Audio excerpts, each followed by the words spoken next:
Content warning. This podcast contains references to fascist imagery and sexual assault. You're watching Channel 37. WHXN. New Salem.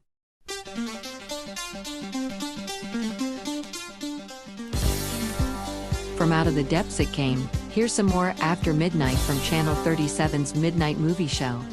Here's a movie full of sex and drugs that was written by someone with no apparent experience with either. It's Alien Private Eye.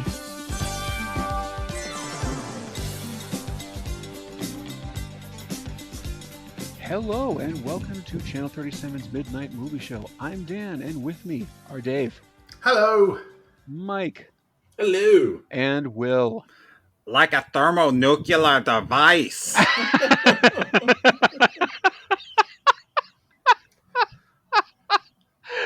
Yes. Oh, that can only mean that it's after midnight. Yeah. Oh, and Will said, "Hey guys, we should watch this. We should watch Alien Private Eye." Why do we keep falling for this? Why does whenever Will says, "Hey, let's watch this," we go, "All right then." Oh, trust me, I have worse films I could have said, and you know that's correct. Trusting you is the problem, Ackerman. Welcome back, Mike. Yeah, little's changed. What can I do for you? You can find something for me. Without the other half, this thing is worthless. How could you lose something like that? That man, he's been following me. Why is everybody after that goddamn disc? My brother's been poisoned. He's been addicted to some kind of drug. Most addictive drug in history. You do this drug 5 times, you're hooked for life. You do it a couple 100 times, you die. You go cold turkey, you die. I'm in love with another woman. An Earth woman. I told her I was an alien. Yo, dude! A terrible force is about to be unleashed on your world. Man, guys like that just make me want to kick ass. I'll handle these sons of bitches myself.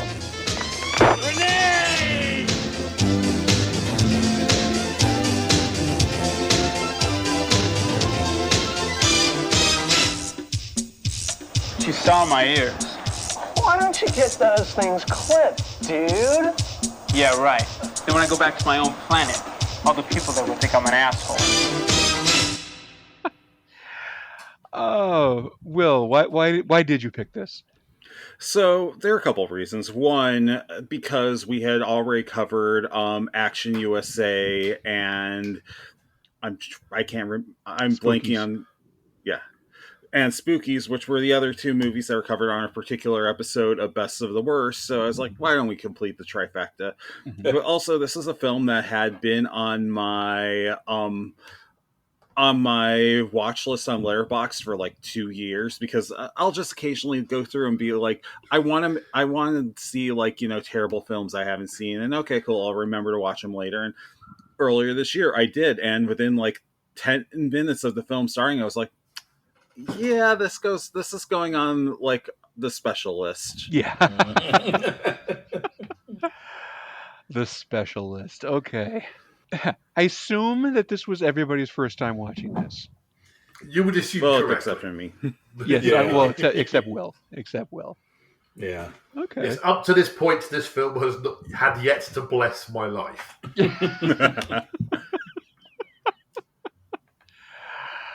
Oh, would you watch it for a million quiblets, Dave? No. Not again. I don't know. That's a lot of money where Lemro comes from. Yeah. Oh, God. I mean, the dollar to quiblet transfer is insane. The exchange rate is very beneficial right now. Yeah, with those 2025 tariffs, fuck it up. Yeah, that's true. I mean, how much extra are you paying for like a dose of Soma now? It's like 50,000 extra quiblets or whatever. Yeah. Something like that. Mm-hmm. I just assumed it was like the American to Canadian dollars thing. Yeah, kind of. All right. Well, Will, you did this. So why don't you why don't you tell us what this movie's about? It's like, if our podcast has a motto, "Will you did this?" It's probably it. Dan's rethinking the album artwork. Nah.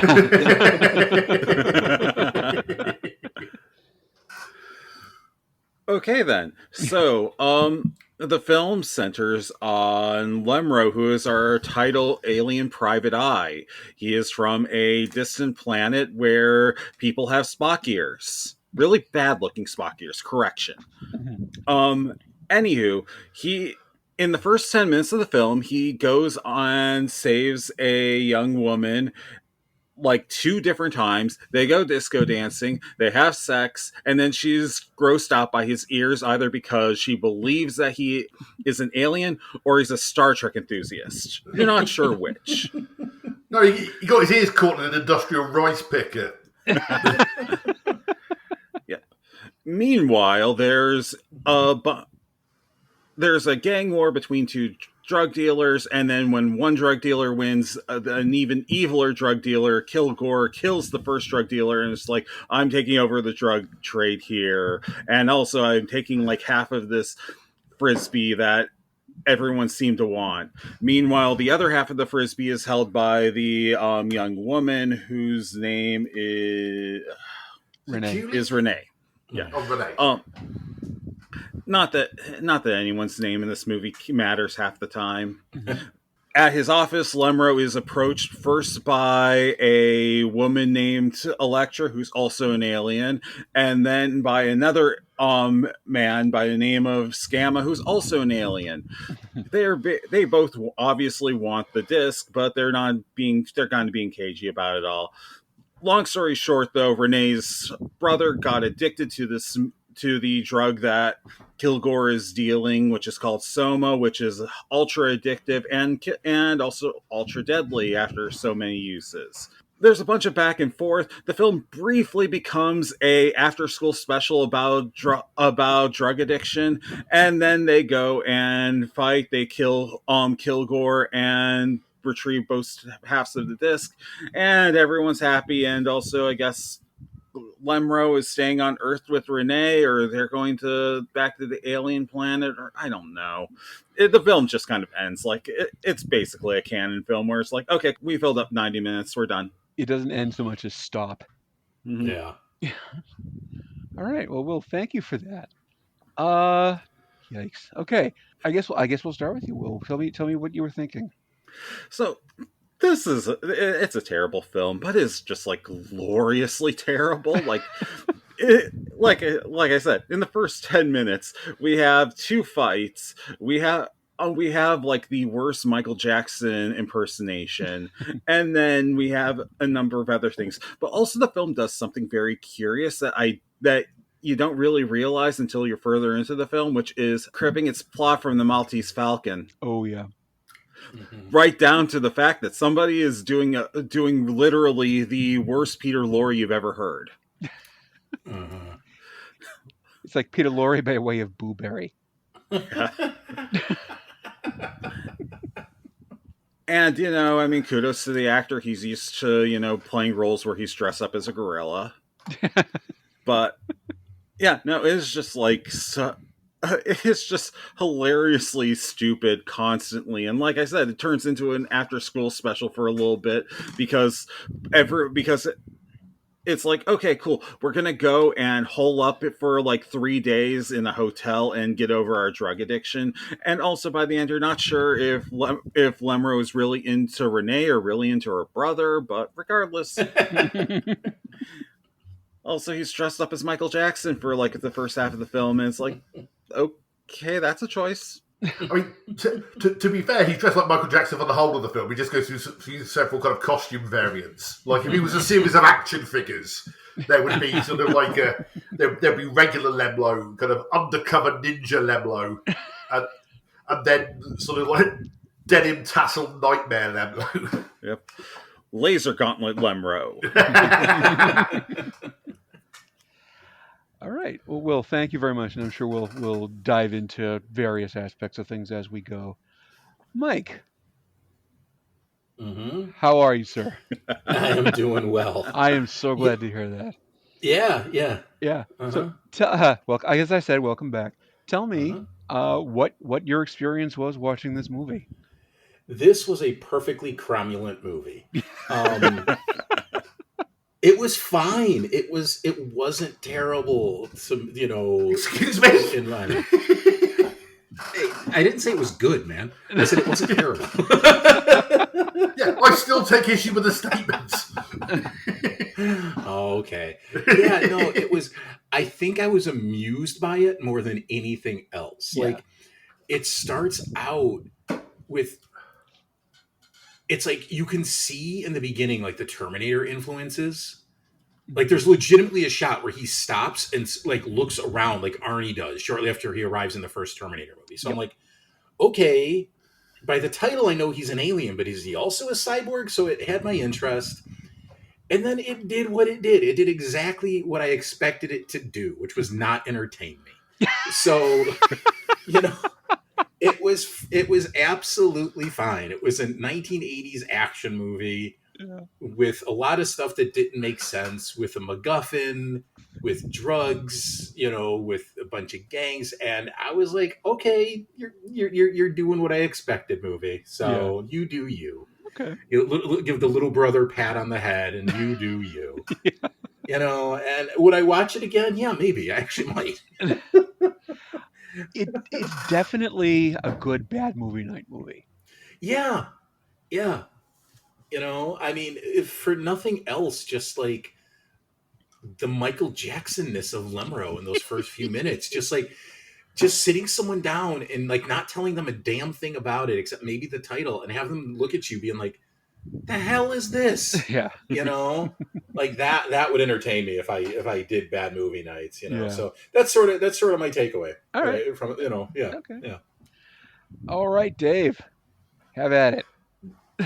Well, I like a good bad movie as much as the next person. Like, I love The Room. I enjoy Samurai Cop for the incompetent chaos that it is. So, like, I had high hopes going into this when, in the opening sort of like minute, you see somebody who looks like they've been the victim of a drive-by makeover by the cast of Break-In. And then when he goes on to sort of like, he has a martial arts fight with some street thugs, and then like he takes a lady to his terrible apartment. They go dancing. I was kind of like, okay, this could be like cheesy, badly made nonsense that could be entertaining. But then it starts kind of going off the rails even as that. Because like when what's her name wakes up and he's kind of like repulsed at him, I'd actually missed what she'd seen that made her so oh my god, this is like what's happened? And then sort of like you just sort of see his slightly bigger ears. He's like, what? That was it? That's like I thought it turned out like he might have had like an octopenis or something, and it's kind of like, no, he's just got slightly bigger ears.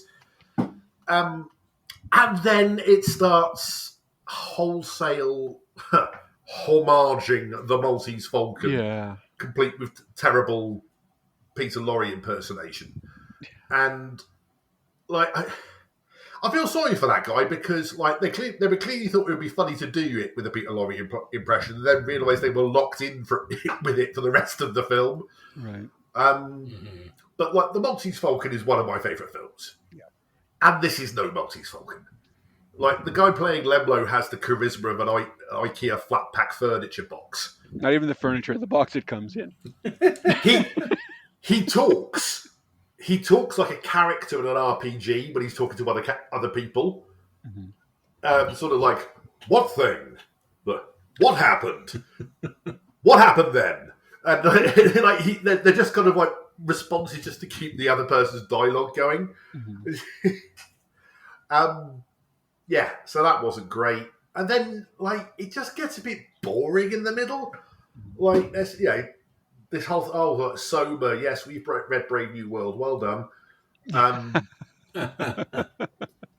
then there's that random sort of one scene where it's apparently there to have Kilgore kill a priest and establish he's got a poisoned tooth, which he's never mentioned again. So why is that there, other than to fill time? And then so there's there's a weird kind of like 5-minute rehab scene where they're going cold turkey and punching walls. But yeah, it just kind of like, it starts off kind of, at least OTT, but I found sort of in the middle it just kind of sagged and I was just bored. And like, it perks up a little bit in the end when he starts kind of like, showing up with his wrist lasers and Kilgore randomly starts worshipping Hitler. Yeah. Sort of like the ends like is cheesy and in a fun way, and the beginning is, but there's a great big tract in the middle which is just sort of I don't care about any of this. and also you're doing a terrible version of a really good film. Yeah. All fair points. Those first 10 minutes are wild. Yeah. They are working so hard to put Lemro over. They are stuffing everything they can in those first 10 minutes. He wins two battles with the, like 1-on-5 street gang. He dances. He takes the lady out. She takes her boobs out, and they have amazing, mind-blowing sex, apparently. We're supposed to really think that Lemro is the shit at the end of those 5 minutes. To the point that she like takes his hat off during, because he takes the hat to bed with him. She takes his hat off, sees his ears, is like, oh my God, but then allows, the evening to continue to the point that she falls asleep next to him and they do all that. And it's not until the next morning that she's like, oh my God. Like, you saw them a few hours ago when you were okay with it. It's like, I will agree, Dave, that the middle does kind of sag. The actor that plays Lemro is a martial artist, but the fight scenes are not filmed very well. So every time he gets into a fight, like, you can see that there are impressive things happening, but they're not actually shown to us in a way that is exciting, which is a shame. Yeah, one of the ending fight scenes is almost completely in the dark, isn't it? Yeah. You can just see a few kind of legs and arms flying around, but you can't really kind of get... It's like Andy Capp and his wife in the cloud.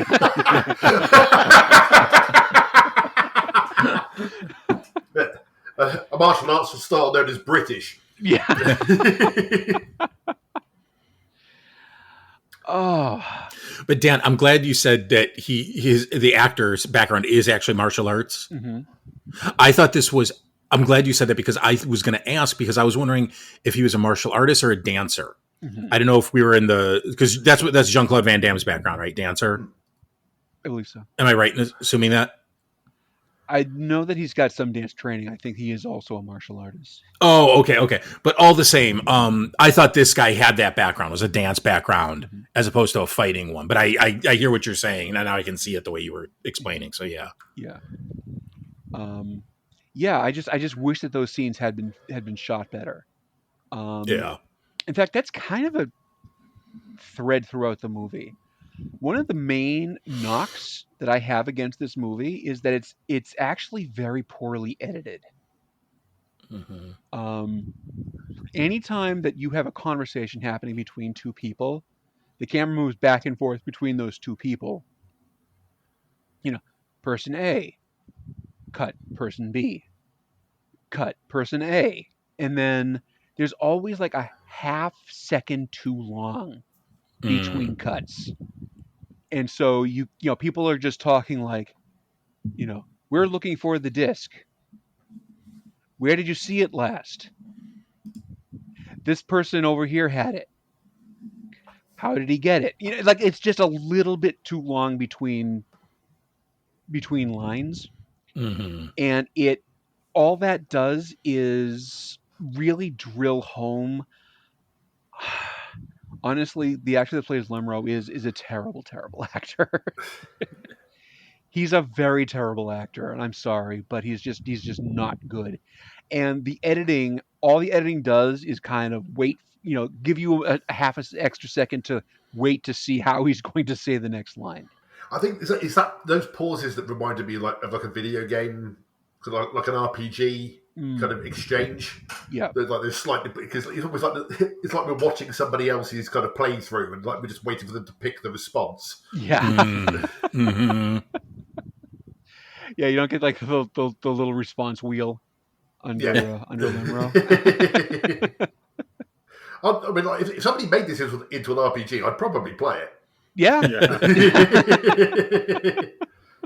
Towards the end, like once it starts ramping up again, though, it gets very fun. I love there's a car chase, kind of.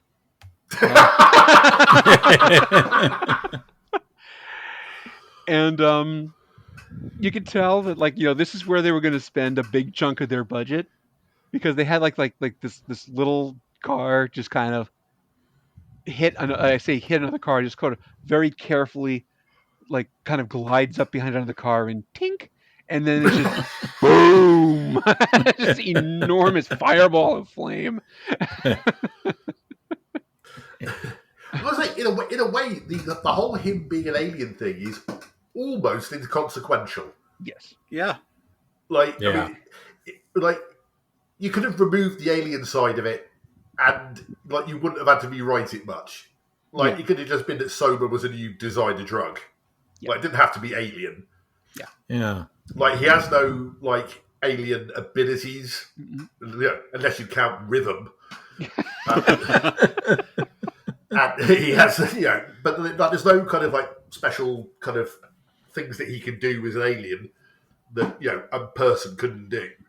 Mm-hmm. So like this could have just been, sort of attacking the word alien on it, and like just having an excuse to have like shoot 3 mediocre lasers at people. The funny thing is, Dave, that had not even occurred to me, but you're 100% correct. If everybody on this show had been from Earth, it would have been the exact same movie. Mm-hmm. Yeah, there were several points where I was waiting for him to display some sort of alien superpower. Mm-hmm. Like maybe he was slightly bulletproof, maybe he could fly, and then I'm like, Mike, this movie has no fucking budget. Like, I mean, or they're saving it for the big explosion after the tiny car crash. But all the same, like, I really had to remind myself, like, no, dude, you can't. The ears are it. Like, that's what you're getting.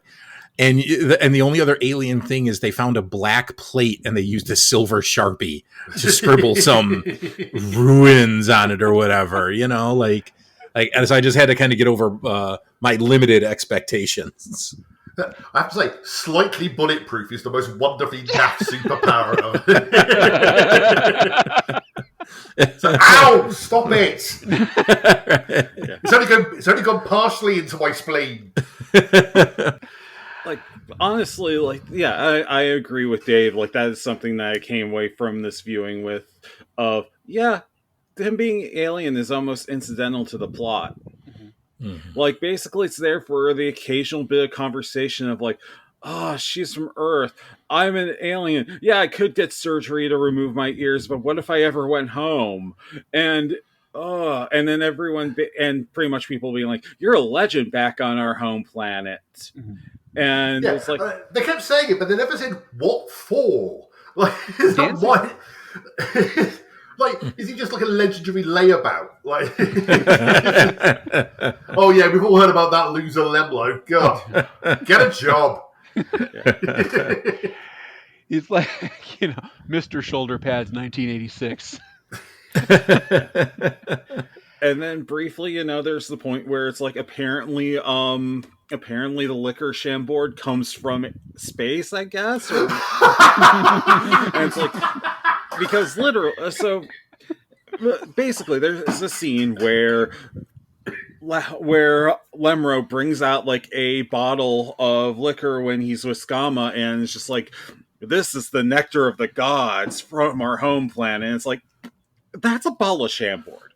I know what a bottle of Chambord looks like because it's a distinct bulb shape. It's just you covered it in gold tinfoil because you didn't want to have to pay them to use its likeness. It is so tasty. It tastes like home. It tastes like really weird raspberry. Okay, this home is weird. And then later on, he's describing home to Renee, and I'm like, "You're making this shit up, aren't you?" You know what I didn't get, and I thought this was so weird, is we saw Lemro's ears, and they were absolute garbage. They were like dollar store Spock ears. They were terrible. But then Electra shows us her ears, and they actually look pretty good. Mm-hmm. Like, her ears actually looked like they put some thought and some work into them. It's like, maybe she brought her own. Yeah, maybe she did. She's a Trekkie. Yeah. Yeah. It's like, they hired her specifically because they found her at a Star Trek convention. And they're like, hey, you want to be in our movie? She's like, I've got my own ears. You're hired. But like, why would you put such garbage on your main character? Mm-hmm. Like that you're actually going to put like close-ups on his ears to kind of have us come away with, oh my goodness, he's an alien. I mean, honestly, I know it's rhetorical, but on me, like maybe he couldn't sit in the makeup chair that long, so they just like, fine, here, just whatever. Yeah, maybe. You know, and that's why they gave him the silly hat. It wasn't part of the original design. They're just like, fine, here, you don't have to sit in the chair every day. Well, that's again. Well, he's wearing the hat because he's supposed to be Sam Spade, but. Yeah. But that's one of the other things, too, is like that this movie doesn't understand is that Sam Spade is the guy that gets the shit beat out of him on a regular basis. Mm-hmm. He's not supposed to be the super cool guy that's good at everything he touches. You know? Mm-hmm. He's the regular guy that gets his way through this whole ordeal because he just won't stay down when you knock him down, basically. Well, yeah, that's what a lot of people, not just with this, but a lot of people miss about this genre is like, not just a couple of months ago, I read the Shaft novel. Mm-hmm. And, you know, we all know Shaft is like the big badass, watch your mouth, you know? Yeah. And it's like Shaft gets his ass beat nearly to death in that book. I mean, like legit, he's on death's door. And yeah, you know, he toughs up and he wins the day. But it's like, it's a detective novel through and through. And the detectives always get their asses fucking beat. Yeah. You know? So, yeah. So, like, Philip Marlowe's a tough guy, but there's always a tougher guy. Yep. Mm-hmm. See, and it's what that doesn't understand about it and what the Big Lebowski does. Which is why the Big Lebowski is such a good kind of strangely good and authentic Philip Marlowe. Yeah, kind of it really is. Mm-hmm. Yeah. But yeah, this is like there's no detective work in this. Like, he's not asking any. Like, everything comes to him. Yeah. Like, he doesn't go looking for anything. He just sits still, and people keep coming to him with stuff. Yeah. Mm-hmm. Like the only thing he does is he lets that one guy go so that he can follow him back to his hideout. Oh, yeah, he puts a spiny tracer on him. It's like the only vaguely detective-y thing he actually does. Yeah. Except, you know, have a shitty office. Which, side note, the one guy, Skunk, is played by Robert Axelford, who is most famous as being the voice of Lord Zed on Power Rangers. And when you go and watch it, you're like, oh my god, you're right. Well, he's also in addition, he's also the voice of Finster, and he sounds more like Finster in this. But... Yeah, he's a longtime actor with primarily voice acting career, and he's just done a little of everything. And I guess apparently, when you would ask him, he would very happily tell you that this is the worst movie he'd ever been in. He hated this movie.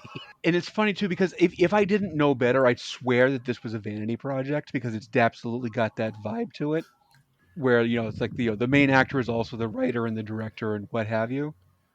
But the Victor, as he's billed, who did most of everything in this movie, is not in fact the main character. Although he did go on to create Early Edition, the CBS Saturday night staple from the late 1990s. Was that the newspaper one? The newspaper from the future one or something? Okay. That's the one. Wow. These are the two things he did. Alien Private Eye and Early Edition. Yes. Ripping off this and then Newspaper Quantum Leap. Yeah.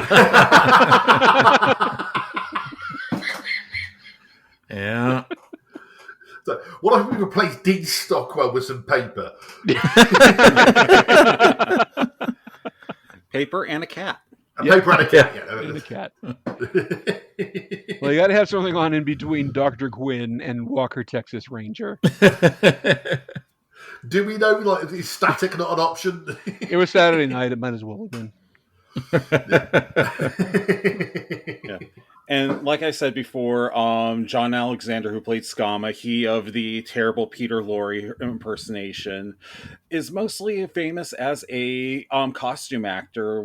Like I said, in a lot of things on his IMDb, he is credited as gorilla or gorilla performer. Which makes me wonder, did he just have a gorilla costume and they just were like, okay, yeah, hey, we're cool. God, he must be so pissed at Andy Serkis.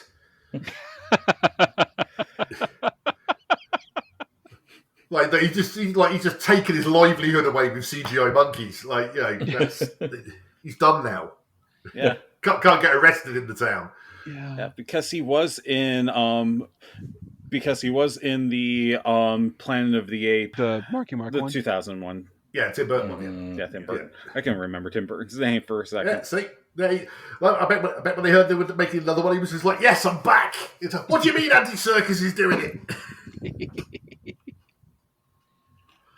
The whole vibe of the character and the kind of like you say, Dan, the whole vanity project thing, it just kind of almost feels like in a different universe, this was made by Tommy Wiseau. Oh yeah, with him as the lead character. Yeah. I mean, honestly, he's kind of on the same level, except that he's just stiff, whereas Wiseau is insane. Yes. You know? And we probably would have had two more sex scenes in the middle of the film that are entirely uncomfortable. Yeah. Well, yeah. Apparently, at least Lemro knows where to go when it's time to go there. Well, to be fair, we don't really see it, do we? I mean, we see a bra almost come off, and then we see them sort of like rolling around a little bit, and then it's just the morning after. It's like, they might as well have cut to a train going into a tunnel. I'm going to point out, the scene ends with him finishing and her being like, I don't know if she finished also. Who cares? Lemro's a man's man. And then him and his octopenis. And then later on in the film, they describe the wonder drug, and it's like, Soma, it's better than sex. And I'm like, but I've seen you have sex. Are you sure? Aren't many things better than sex, Lemro? I mean, there is an air of this. The whole thing's been written by a 12-year-old. Oh yeah. Oh yeah. Yes, absolutely. I like a movie about an alien that sounds like was written by aliens. Yeah. Oh man, we got to do Nightmare Weekend at some point. I'm busy that weekend. Yeah.